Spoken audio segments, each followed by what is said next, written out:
हूँ राहुल गांधी जी के लिए। न मैं किसी का हबीब हूँ, न मैं किसी का रकीब हूँ। जो बिगड़ गया वो नसीब हूँ, जो उजड़ गया वो दयार हूँ। जो किसी के काम न आ सका वो मैं एक मुश्ते गुबार हूँ। नज़ारा बहुत बदला हुआ है, चश्मा उतारो फिर देखो यारों, दुनिया नई है चेहरा पुराना। तो चले हैं मोहब्बत का पैगाम लेकर और साथ में वो चल रहे हैं जो भारत को तोड़ने की बात करते हैं। आज आप कह रहे हैं कि हम जाएंगे कश्मीर में तिरंगा लहराएंगे, तो राहुल गांधी जी कश्मीर में तिरंगा लहराने का सौभाग्य कैसे मिल रहा है? 370 हटने के कारण आप वहां जा रहे हैं, वहां शांति है, वहां सद्भाव है, वहां भारत माता की जय लगती है और तिरंगा लहरता है। कृपया करके भारत में धार्मिक आधार पर विद्वेष की कहानी बंद करिए।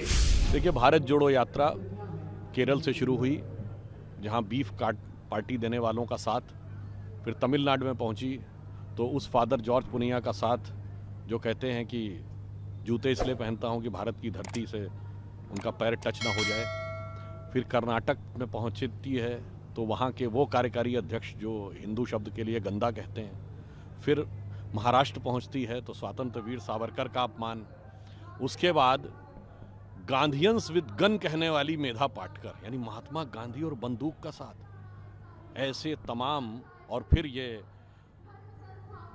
जो आपने कहा कि कमल हसन जी जो कहते थे कि फला राजा हिंदू नहीं थे, तो तमाम प्रकार की विघटनकारी पृथकतावादी ताकतों और विचारों को आगोश में समेटे हुए दिल्ली में आकर खड़े हुए और ये कहने का प्रयास किया कि विपक्षी दल हमारे साथ आ जाएं। मगर अफसोस कि भारत जोड़ो की बात कहने वाले विपक्ष को भी नहीं जोड़ पाए और अपनी पार्टी को भी जोड़ते हुए नज़र नहीं आ रहे हैं।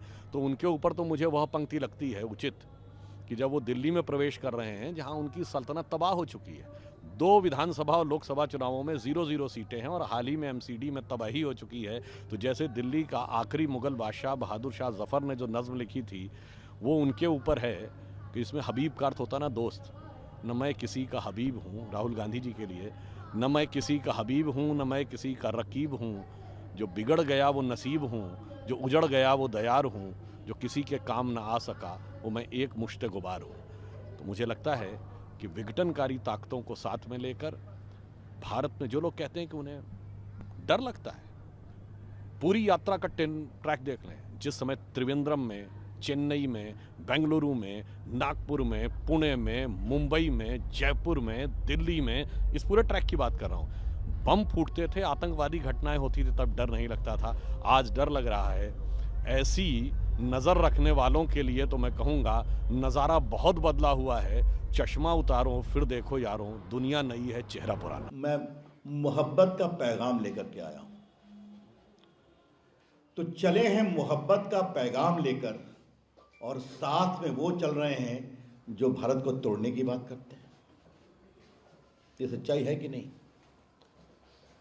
टुकड़े टुकड़े गैंग के सक्रिय सदस्य उनकी यात्रा में विभिन्न जगह चले हैं या नहीं चले हैं, ये भाजपा जानना चाहती है।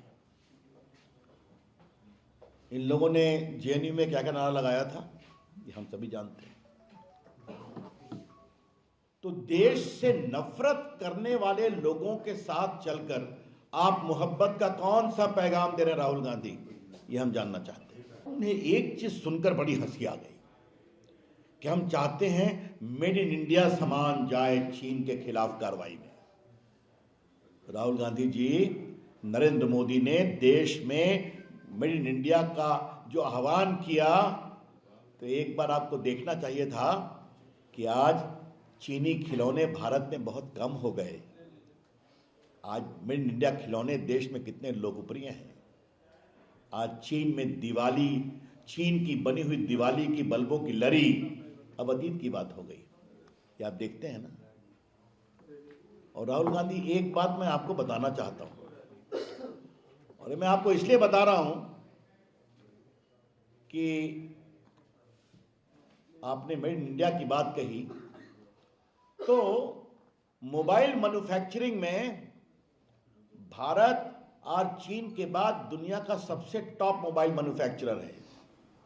और राहुल गांधी, मैं आपको बता दूं कि एप्पल के फोन भी भारत में बनते हैं, लिखा होता है मेड इन इंडिया, जो इंडिया में भी बिकते हैं और बाहर भी जाते हैं। सैमसंग के भी फोन भारत में बन रहे हैं और लिखा होता है मेड इन इंडिया, और भारत में भी बनते हैं और बाहर भी जाते हैं। आज की सरकार सबका साथ, सबका विकास, सबका विश्वास, सबके प्रयास की सरकार है ना। और राहुल गांधी जी, आप बार बार जो धार्मिक विद्वेष की बात करते हैं, तो आज मुझे आपको कुछ बताना है। एक महान नेता सरदार पटेल, जिसने प्रामाणिकता से आजादी के बाद देश को जोड़ा था, 550 से अधिक रियासतों को भारत ने मिलाया था। आपने सरदार पटेल का कभी नाम लिया क्या अपनी यात्रा में? आज उनका ऐतिहासिक दुनिया की सबसे बड़ी मूर्ति बनी है, कभी वहां जाने की भी आपको सुध मिली कि वहां जाके प्रणाम करना चाहिए? कभी नहीं। और आज आप कह रहे हैं कि हम जाएंगे कश्मीर में तिरंगा लहराएंगे, तो राहुल गांधी जी, कश्मीर में तिरंगा लहराने का सौभाग्य कैसे मिल रहा है? 370 हटने के कारण आप वहां जा रहे हैं, वहां शांति है, वहां सद्भाव है, वहां भारत माता की जय लगती है और तिरंगा लहरता है।